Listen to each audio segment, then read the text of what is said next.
Jadi waktu itu kan malam minggu, saya dengan 3 orang teman saya yang kebetulan masih sama-sama menjomblo itu berencana mau menghabiskan malam minggu kami di alun-alun kota. Jadi kami berangkatlah dengan menaiki sepeda motor. Di tengah perjalanan menuju alun-alun kota, kami melihat banyak kerumunan orang dan ternyata ada kecelakaan.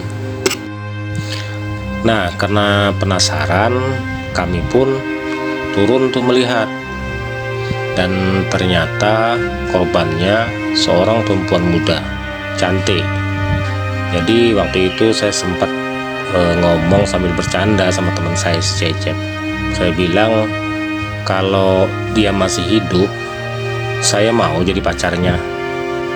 Pas itu teman saya si Cecep malah ngomong, jangan ngomong gitu, nanti kalau dia dengar kamu bisa didatangi loh, katanya. Ah, masa, saya bilang, dia kan sudah meninggal, masa bisa datangi. Lepas itu kami melanjutkan perjalanan kami ke alun-alun. Jadi sampai di alun-alun kami muter-muter, nongkrong-nongkrong sampai jam 11 malam lah waktu itu. Jadi kami berniat untuk pulang. Pas kami mau pulang, hujan lebat.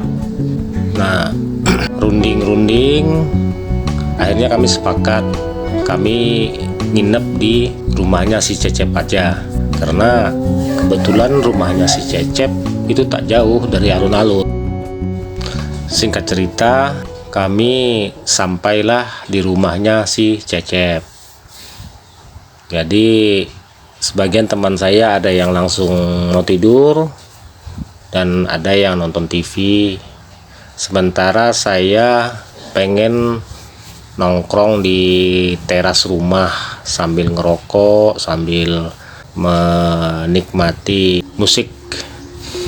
Saya sempat teringat dengan kejadian kecelakaan tadi. Saya pikir kasihan perempuan tadi, udah muda, cantik. Ya, tapi yang namanya takdir ya nggak bisa dihindari. Lagi asik-asiknya melamun, tiba-tiba saya seperti mendengar ada suara-suara, tapi entah dari mana asalnya. Saya pun celingak-celinguk, lihat kiri, lihat kanan, mencari dari mana asal suara itu. Tiba-tiba bulu kuduk saya merinding. Nah, pas saya melihat ke arah sebelah kiri atas dekat pohon besar, ada perempuan muda berbaju putih dan mukanya tertutup dengan rambut-rambutnya. Dia hanya berdiri mematung di situ.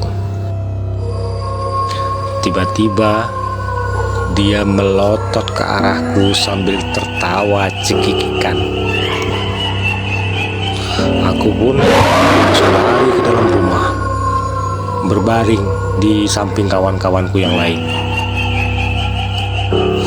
Namun suara cekikan itu makin lama makin mendekat, dan sekarang malah di dalam rumah suaranya. Sontak saja kawan-kawan saya yang lain ikut terbangun. Ternyata makhluk itu sudah ada di ruang tengah sambil tertawa cekikan. Ada salah satu dari teman saya yang pemberani. Dia menanyakan ke makhluk itu, kenapa dia datang ke sini, apa yang dicarinya. Makhluk itu pun melotot ke arahku.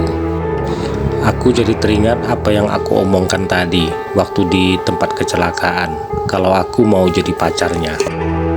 Nah, makhluk itu pun mengajakku pergi kalau aku mau jadi pacarnya. Ya tentu aku bilang tidak mau. Makhluk itu pun jadi marah. Aku jadi teringat kalau mau mengusir makhluk seperti itu harus dibacakan ayat kursi. Kalaupun tidak hafal ayat kursi, bisa dengan melemparnya dengan menggunakan benda apa saja sambil membacakan basmalah. Tanpa pikir panjang, aku pun langsung meraih botol mineral yang ada di meja sambil melemparnya dengan mengucapkan Bismillahirrahmanirrahim. Dan alhamdulillah makhluk itu langsung menghilang.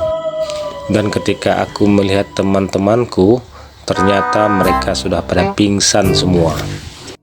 Dan keesokan harinya teman-temanku bertanya bagaimana caranya saya bisa mengusir makhluk tadi malam. Saya hanya menjawab bahwa kita masih dilindungi oleh Allah Subhanahu wa Ta'ala. Jadi semenjak saat itu saya jadi rajin sholat dan belajar menghafal ayat kursi. Walaupun kedengarannya sepele, tapi sungguh bermanfaat.